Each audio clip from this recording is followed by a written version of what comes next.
contre le trafic de marchandises prohibées, la contrebande, le transport illégal des ressources naturelles sur les cours d'eau, d'où l'inauguration du complexe nautique rénové situé à Samaya. Il est composé du centre de formation nautique, de la brigade fluviale rénovée de Bamako et du mess du douanier, lieu de repos pour les agents en poste.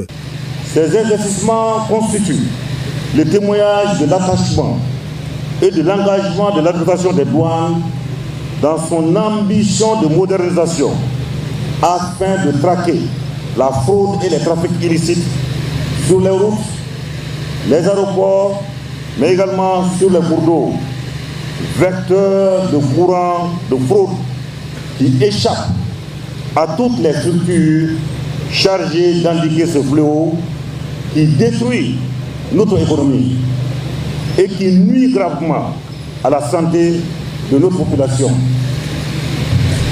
Après avoir dévoilé la plaque et coupé les rubans symboliques, le ministre de l'économie et des finances a remis à la direction générale des douanes des équipements constitués de 4 moto-jet ski et d'une vedette rapide. Les autorités veulent ainsi renforcer les capacités des douanes pour leur permettre de relever un grand défi, celui lié à la lutte contre la fraude sur l'eau. La douane a toujours été à l'avant-garde.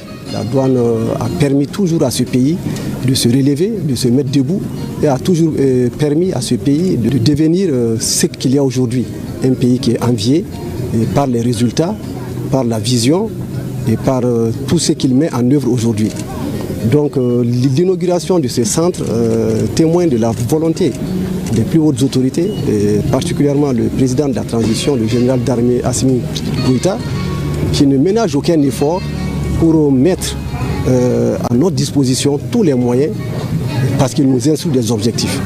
Et Dieu merci, sa vision est une vision éclairée en ce sens qu'il s'agit de donner à la douane toute la modernité, tous les moyens, de les encourager, de les inciter à atteindre les objectifs suivant les instructions qu'il a données, à savoir contribuer davantage au budget d'État par la mobilisation des recettes, lutter contre la fraude et les trafics illicites de tout genre et enfin mettre en œuvre toutes les réformes qui doivent nous permettre d'atteindre une organisation douanière efficace et au service des usagers et au service de toute la nation malienne. Un des gros soucis au Mali, c'était vraiment comment sécuriser le fleuve. Parce qu'il y a beaucoup de choses qui passent par le fleuve. Ça peut être de la drogue, ça peut être tout trafic illicite. Avec ces complexes nautiques rénovés et bien équipés, la Direction générale des douanes peut désormais renforcer la coopération avec les administrations douanières de l'espace AIS. L'inauguration de ce centre nautique est une ouverture vers les pays de l'Alliance des États du Sahel et tous les pays riverains. Ces infrastructures constituent une opportunité à partager avec les États de la Confédération de l'AES pour une appropriation communautaire afin d'étendre le maillage sécuritaire sur tous les cours d'eau qui arrosent le Sahel. Le centre de formation nautique porte le nom du colonel-major Mohamed Koulibaly, qui était chargé de la conduite des travaux de rénovation du complexe. Le ministre de l'économie et des finances et le directeur général ont appelé les bénéficiaires à faire bon usage des infrastructures et des équipements qui constituent un joli cadeau d'anniversaire pour les douanes maliennes qui célèbrent ce 27 septembre 2025 le 65e anniversaire de leur création, un service qui a connu beaucoup de mutations avec l'utilisation des moyens rudimentaires à sa création et des moyens modernes aujourd'hui et l'évolution des recettes. 95% des procédures douanières étant informatisées à ce jour. Les recettes de 2024 sont estimées à 883,9 milliards de francs CFA contre 33 milliards dans les années 80. Je vous le disais dans les titres, le Premier ministre, ministre de l'administration territoriale et de la décentralisation, le général de division Abdoulaye Maïga était à la tribune des Nations Unies ce vendredi au nom de la Confédération de l'AIS. Les grandes lignes de son intervention avec nos envoyés spéciaux à New York, Mamari Kone et Aliou Touré. L'adresse du Premier ministre, chef du gouvernement, était attendue à la tribune de cette 80e Assemblée générale des Nations unies à New York. Au nom du président de la transition, chef de l'État, et président de la Confédération des États du Sahel, le AES, le Premier ministre a apporté les messages de la Confédération. Il a d'entrée de jeu transmis les salutations des pères fondateurs de la Confédération plus que jamais déterminés à se libérer du joug de l'impérialisme et à réaliser leur autodétermination dans un esprit panafricaniste. Les débats de cette rencontre annuelle se tiennent autour du thème « Mieux ensemble, plus de 80 ans au service de la paix, du développement et des droits humains ». Le cadre est choisi pour faire connaître la vision de la Confédération. Oui, la paix, l'entraide, le développement et la préservation des droits humains demeurent les principaux objectifs, voire la raison d'être des Nations Unies. Hélas, ces objectifs essentiels n'ont jamais été autant ébranlés dans le monde et au Sahel précisément, du fait essentiellement des groupes armés obscurantistes, instrumentalisés et soutenus par des sponsors étatiques étrangers. Les États membres de la Confédération des États du Sahel sont à l'avant-garde de la lutte contre le terrorisme qui constitue à la fois une menace réelle à la paix et à la sécurité internationale, mais aussi et surtout une atteinte grave au fondement même de nos États. Sous l'impulsion de nos chefs d'État, les forces de défense et de sécurité des 3 pays de la Confédération AES travaillent étroitement dans un élan de collaboration et de complémentarité sans précédent. Ils sont portés par un engagement commun et une mutualisation des efforts pour endiguer le fléau du terrorisme.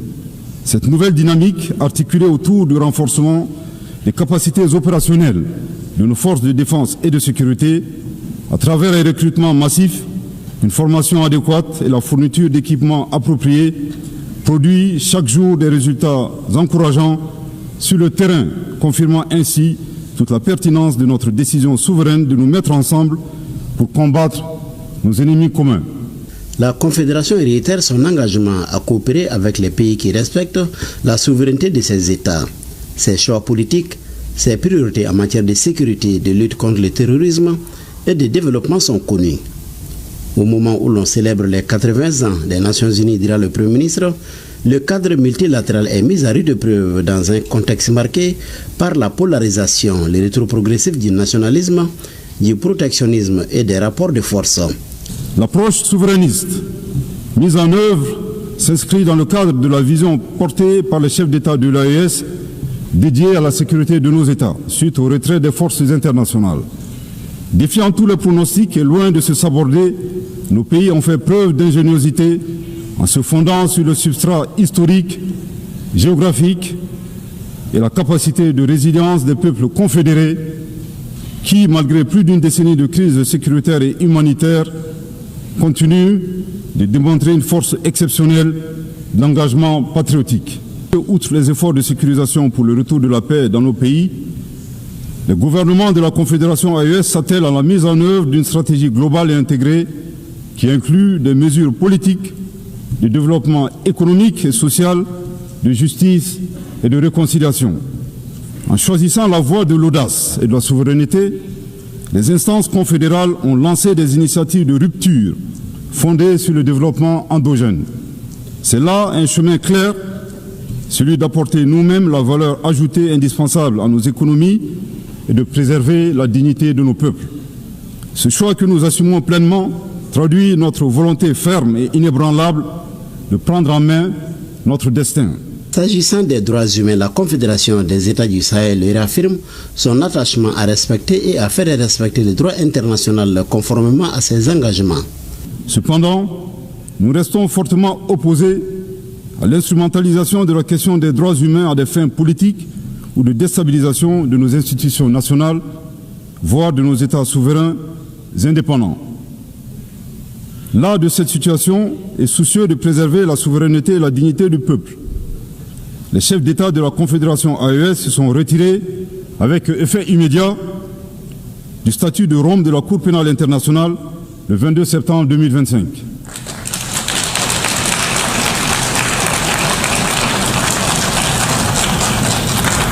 À ce retrait s'ajoute leur volonté de privilégier dorénavant des mécanismes endogènes de justice en adéquation avec leurs valeurs sociétales et dans l'intérêt du peuple de l'AES. Au plan national, le chef du gouvernement a évoqué l'adoption de la charte pour la paix et la réconciliation nationale, fruit d'un processus participatif et inclusif initié par le président de la transition. La charte incarne notre détermination à renforcer l'appropriation nationale du processus de paix au Mali. Elle s'appuie sur nos réalités, nos valeurs traditionnelles et nos mécanismes endogènes de règlement des différends afin de se tourner résolument vers un avenir partagé et promoteur. Le 22 juillet 2025, lors de la remise officielle de la charte, Son Excellence le général d'armée Assimi Goïta, président de la transition, chef de l'État de la République du Mali, dans son allocution, a mis l'accent sur la portée historique de cet événement en ces termes. Je cite: « La présente cérémonie est d'autant plus singulière qu'elle est porteuse d'un rêve collectif, celui de l'espoir d'une paix durable, de la cohésion sociale, en somme la réconciliation dans notre chère patrie. » Fin de citation. Le chef du gouvernement plaide pour un multilatéralisme à visage humain. En tout cas, conclut-il, la Confédération reste disposée à jouer toute sa partition dans la quête de solutions collectives en vue de préserver les générations futures. Si l'ONU continue à feindre l'ignorance, elle cessera d'être la somme du monde et deviendra le bras passif de l'injustice mondiale. Nous disons ceci, la Confédération AES n'a pas peur, elle ne cédera pas, elle résistera encore et toujours. Quelques instants après son intervention à la tribune des Nations Unies, le Premier ministre est reçu par Amina Mohamed, la vice-secrétaire générale des Nations Unies. Les entretiens entre les deux personnalités ont porté essentiellement sur les défis sécuritaires en Afrique de l'Ouest et la poursuite des programmes de développement au profit des pays du Sahel. Seulement 22% des Maliens bénéficient aujourd'hui de l'assurance maladie obligatoire lancée en 2009. Il s'agit notamment des fonctionnaires, des militaires et des députés, entre autres. Pour élargir cette couverture aux acteurs du secteur informel, la CANAM a réuni à Bamako les organisations professionnelles. 2 jours de concertation pour définir les modalités d'enrôlement, fixer les taux de cotisation et surtout donner une chance aux non-salariés d'accéder aux soins de santé. Les précisions avec Bokari Koulibaly. Promouvoir les structures de santé publique, réduire le coût des soins et sauver des vies, tel est l'objectif du régime d'assurance maladie universelle RAMU. Mis en place depuis plusieurs années, le dispositif a fait ses preuves, mais un défi reste entier. Comment toucher les travailleurs du secteur informel? C'est tout l'enjeu de cet atelier organisé par la CANAM pour encourager l'adhésion des non-salariés. La réussite de cette réforme dépendra de l'inclusion effective des acteurs du monde rural et informel. Tel est tout le sens de cette réforme. Concevoir avec vous une feuille de route adaptée aux réalités du terrain. Depuis 2009, seulement 22% des Maliens bénéficient de l'AMO. L'adhésion du secteur informel représente aujourd'hui un véritable espoir. Le régime d'assurance maladie universelle est fait pour nous et doit être fait par nous. Nous sommes les premiers concernés parce que nous représentons 80% de la population malienne. Pendant 2 jours, les participants ont échangé sur les modalités d'enrôlement ainsi que les taux et moments de cotisation. Ces travaux nous ont permis de mesurer, une fois encore, l'importance de l'inclusion du monde artisanal et informel dans le système de protection sociale de notre pays. Ce projet appuyé par Eraiz Kenya Irwali doit améliorer les conditions sanitaires des millions de travailleurs non salariés. Avec cette initiative, le RAMU espère franchir un nouveau cap, faire de la santé un droit réellement universel pour tous les Maliens. Lancement officiel des activités du projet Ngeleka. L'initiative est de l'Association des voix pour le Mali. Il s'agit de renforcer la redevabilité des élus locaux. Ceci à travers des mécanismes participatifs des jeunes et des femmes dans la gestion des affaires publiques. La précision avec Kassim Diallo. Contribuer à la promotion de la démocratie et de la bonne gouvernance au Mali, c'est l'objectif de ce projet de renforcement du sens de la redevabilité des élus locaux par des mécanismes participatifs des femmes et des jeunes dans la gestion des affaires publiques. Nous sommes convaincus que la transparence et la bonne gouvernance ne peuvent se construire que si nous incluons activement tous les acteurs de la société civile. La gestion des affaires publiques nécessite la transparence, une conviction qui guide désormais l'association des voix pour le Mali. Il s'agit de renforcer les capacités des acteurs locaux pour une gestion rationnelle des finances publiques. L'initiative bénéficie du soutien de l'ambassade du Canada au Mali. Vous avez pu vous démarquer grâce à la particularité de votre projet qui renforce la redevabilité des élus locaux avec la participation des jeunes et des femmes. Cette formation se situe dans le cadre d'un projet qui couvre toutes les régions du Mali. Elle vise à impliquer les jeunes et les femmes dans la consolidation de la paix, de la sécurité et de la promotion de la bonne gouvernance au Mali. En prélude à la rentrée des classes 2025-2026, le bureau Mali de Karama Solidarity Belgique a procédé à la remise de kits scolaires à des élèves en situation difficile dans le district de Bamako et périphérique. Aliou Abdoulaye Touré nous en parle. Ils sont au total 3460 élèves issus des familles défavorisées dans le district de Bamako et périphérique qui bénéficient chacun de kits scolaires. Selon le coordinateur de Karama Solidarity, l'initiative entend encourager la scolarisation des enfants et par extension alléger les charges des parents en cette période de rentrée des classes. Le projet Éducation pour tous est une initiative d'assistance en kits scolaires des élèves vulnérables à la rentrée scolaire 2025-2026 dans le district de Bamako et périphérie, qui contribue à améliorer la capacité d'apprentissage des bénéficiaires pendant l'année scolaire. Les autorités communales et administratives ont salué et félicité cet élan de solidarité du donateur. Ce geste symbolise la volonté commune de bâtir un avenir plus équitable où chaque enfant peut accéder aux mêmes opportunités d'apprentissage. Je voudrais inviter les différents bénéficiaires à en faire bon usage, à utiliser de façon très optimale et très objective. Les kits distribués sont composés de sacs, de cahiers, de stylos et autres fournitures essentielles à l'apprentissage. Djangara, précisément dans le cercle de Koro, World Vision tourne la page de 17 années d'action de développement à Djongani et à Yeyi avec des réalisations de plus de 7 milliards de francs CFA. La cérémonie de clôture du projet a été l'occasion de passer le relais à ces différentes communautés pour poursuivre le travail entamé. Les détails avec Agibou Koulibaly. Les programmes de Djongani et de Yeyi couvrant les communes de Djongani, Dinangourou et Yoro à la frontière avec le Burkina Faso ont marqué durablement la vie des populations. Pendant plus d'une décennie et demie, ces actions ont permis d'améliorer les conditions de vie des familles dans un contexte marqué par la fragilité sécuritaire et socio-économique.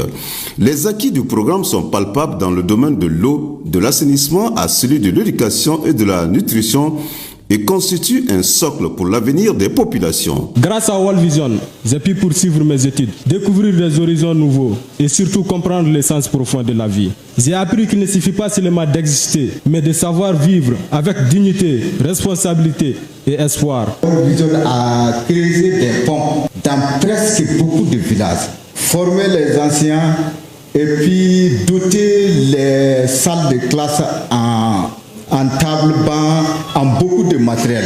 Pour le partenaire financier et les autorités administratives, au-delà des projets, il s'agit d'un processus de transformation où la communauté est désormais au centre, capable de prendre le relais et de poursuivre le développement. Ces réalisations n'auraient jamais été possibles sans le soutien indéfectible de nos partenaires techniques et financiers. Je vais nommer ici World Vision Nouvelle-Zélande et World Vision Taïwan, ainsi que les milliers de parrains et de marraines de ces deux pays pour leur appui financier à hauteur d'environ 13 55 027 $ US, soit environ 7 721 82 398 francs CFA.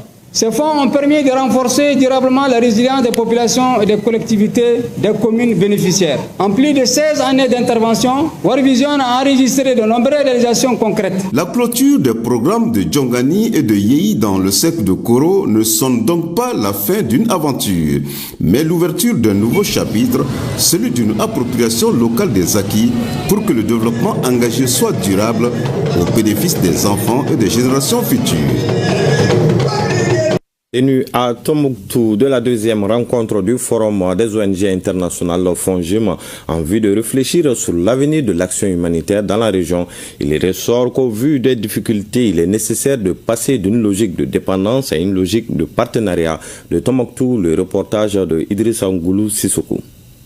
C'est la seconde fois que le Forum des ONG internationales FONGIM initie ce cadre d'échange entre les différents acteurs à Tombouctou en vue d'améliorer les pratiques dans la mise en œuvre des actions tant humanitaires que de développement dans les différentes localités de la région où le besoin se fait sentir. Le FONGIM, fort de ses 110 ONG membres, non seulement le renforcement des capacités et la facilitation de la coordination que nous faisons au niveau régional, et nous avons vu que face au contexte géopolitique et international très instable et au rétrécissement des financements de nos projets, qu'il nous fallait aller vers des approches de financement plus innovantes. Le thème retenu est autonomisation locale et localisation. Accélérer une transition durable et communautaire de l'action humanitaire. Nous sommes conscients que pour arriver à satisfaire nos ambitions recherchées à travers l'autonomisation locale, nous devons bien passer par les axes suivants. Le renforcement des capacités des ONG locales, non pas comme exécutants, mais comme co-concepteurs de la réponse humanitaire.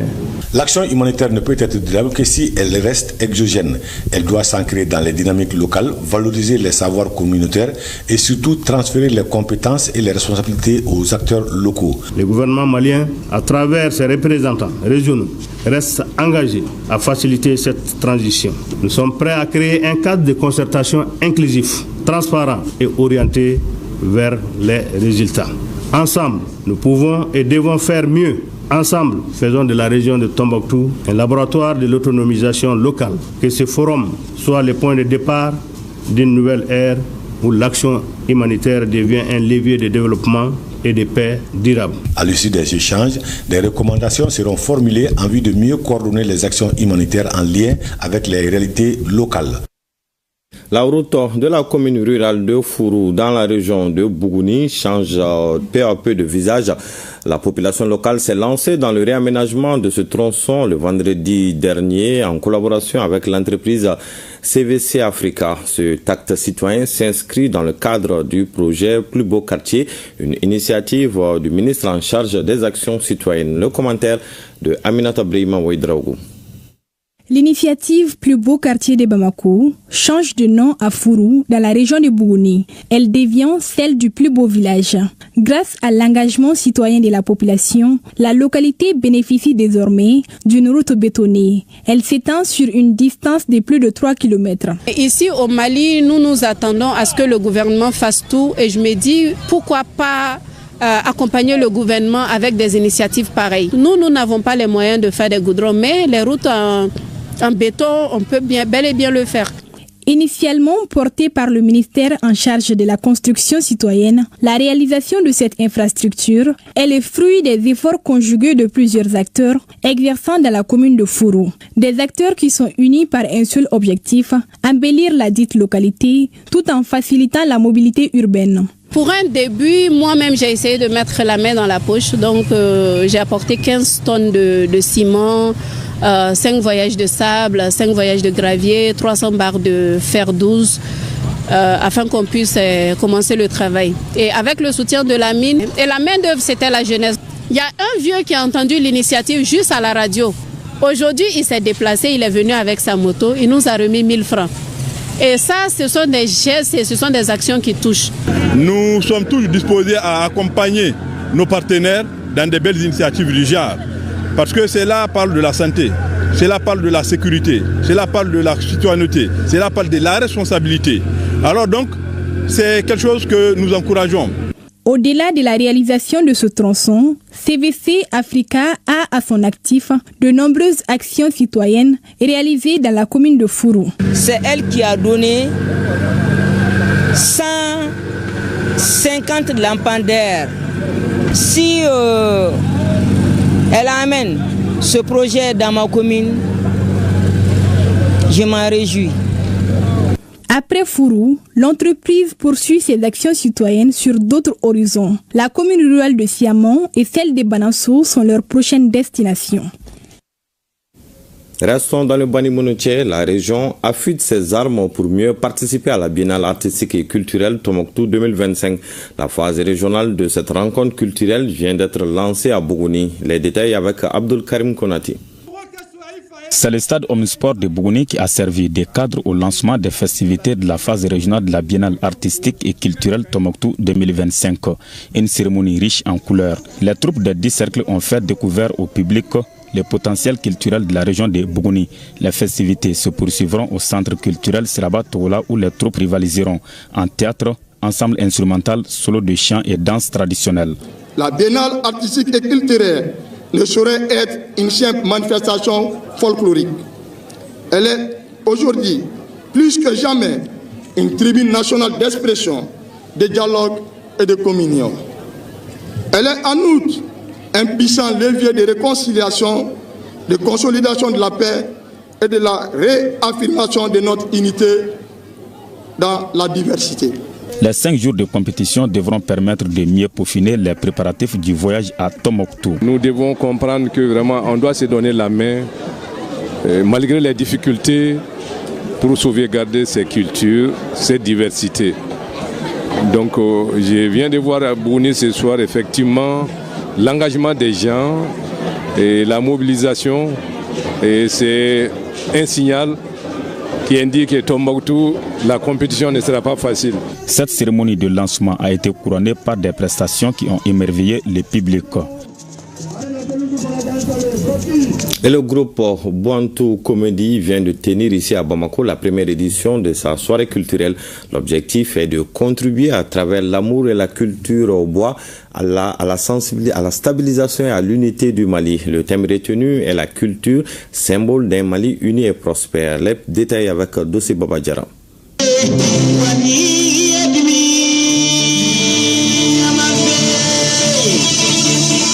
C'est une soirée qui a rassemblé les acteurs du 4e art et du 6e art.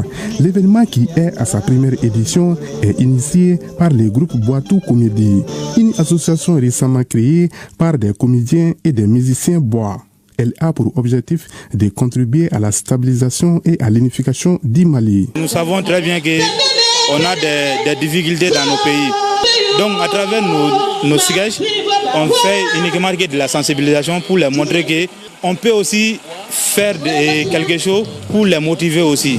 Nous savons tous que le pays traverse des moments difficiles. Chacun, selon ses moyens et ses capacités, doit contribuer à sortir le pays de cette situation. L'initiative a été l'occasion de démontrer la richesse de la culture du Boantou, avec au rendez-vous la musique et la comédie. D'autres événements du genre sont attendus les années à venir. C'est la fin de ce journal. Prochain rendez-vous avec l'information, c'est à 20h avec Awadit Makamara. En attendant, passez d'excellents moments en compagnie des programmes de ORTM1.